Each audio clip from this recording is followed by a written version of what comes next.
St. Paul in that second reading talks about the theological virtues, of which the greatest is love. And a little story about each of those virtues is the story of the man at Niagara Falls who tied a rope over the falls and was about to walk across. And a crowd had gathered, and he said to them, "Do you believe that I can walk across these Niagara Falls on this rope?" And they cheered him on. "We believe, we believe, we believe you can do it."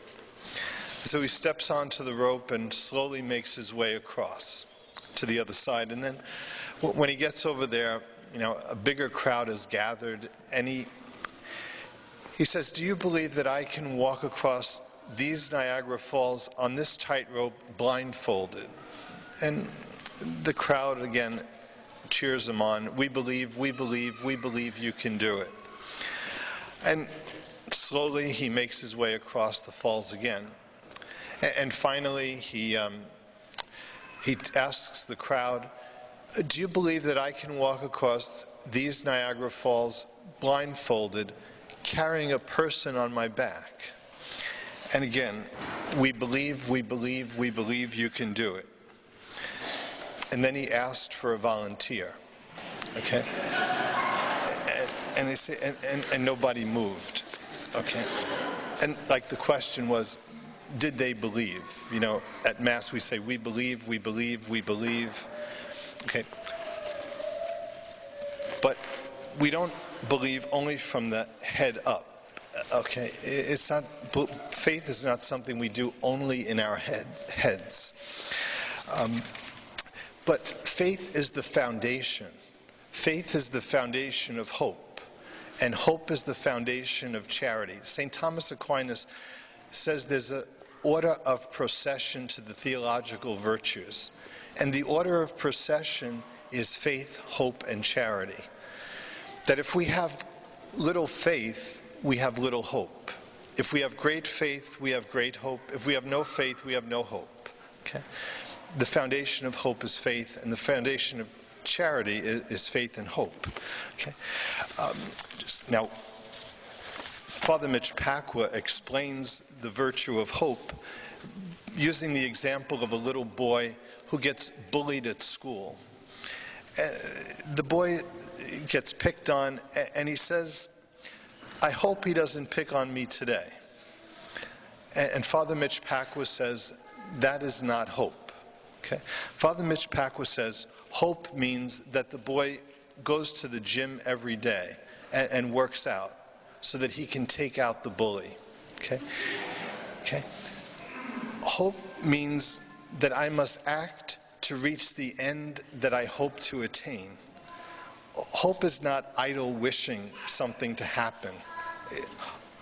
Hope is action. It's faith in action. Okay? And let's see. Of course, with God, we have the hope of salvation. Okay? But we must do whatever we can to reach that end. Okay? It's true that all by our own effort we cannot attain salvation. Salvation is the result of my free will and God's grace. Okay? My free will alone will not get me to heaven. I need God's grace. And God's grace won't do it alone. I need to cooperate with grace. Okay?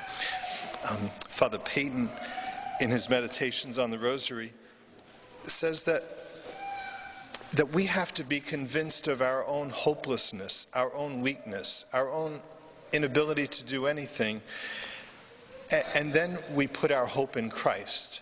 If our hope is only in ourselves, that's called pride. Okay? If our hope is in God, that's the theological virtue. Father Peyton says that humility is the mother of perfect hope. Humility is confidence in God. Humility hopes everything from God. There's that little aspiration, Sacred Heart of Jesus, I place my trust in Thee. Though I fear all things from my weakness, I hope all things from Thy goodness. Okay? And we said the order of order of procession of the virtues is faith, hope, and charity. But St. Thomas Aquinas says that the order of priority is charity first. Okay? Charity is the gold standard. Everything else is a footnote. Okay? And there's a story about Mayor LaGuardia. He was a mayor in New York City during the worst days of the Great Depression and during World War II. Devoted New Yorkers called Mayor LaGuardia the Little Flower because he was 5'4" and always wore a carnation on his lapel. He was a colorful character who would ride the New York City fire trucks. He would raid speakeasies with the police department and take entire orphanages to baseball games.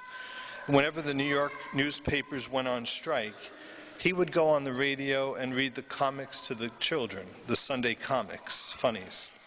One bitterly cold night in January 1935, the mayor turned up at night court in the area that served the poorest ward of the city. LaGuardia dismissed the judge for the evening and took over the bench himself. And within a few minutes, a tattered old woman was brought before him, charged with stealing a loaf of bread. She told LaGuardia that her daughter's husband had deserted her. Her daughter was sick, and her grandchildren were starving. But the shopkeeper from whom the bread was stolen refused to drop the charges. "It's a bad neighborhood, Your Honor," the man told the mayor. "She's got to be punished to teach other people around here a lesson." LaGuardia sighed. He turned to the woman and said, "I've got to punish you. The law makes no exceptions. $10 or 10 days in jail." But even as he pronounced sentence, the mayor was already reaching into his pocket. He extracted a bill and tossed it into his famous sombrero, saying, "Here's the $10 fine, which I now remit. And furthermore, I'm going to fine everyone in this courtroom 50 cents for living in a town where a person has to steal bread so that her grandchildren can eat. Mr. Bailiff, collect the fines and give them to the defendant." So the following day, the New York City newspapers reported that $47.50 was turned over to a bewildered old woman who had stolen a loaf of bread to feed her starving grandchildren.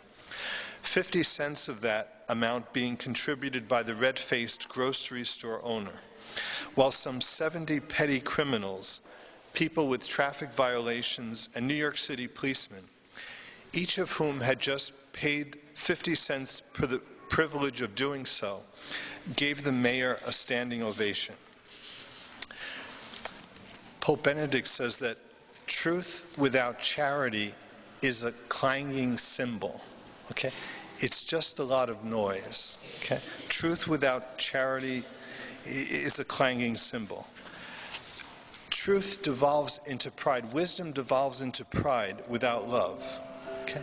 The saints express their love, and we say that the expression of love is virtue. Okay? Love is the gold standard. Everything else is a footnote.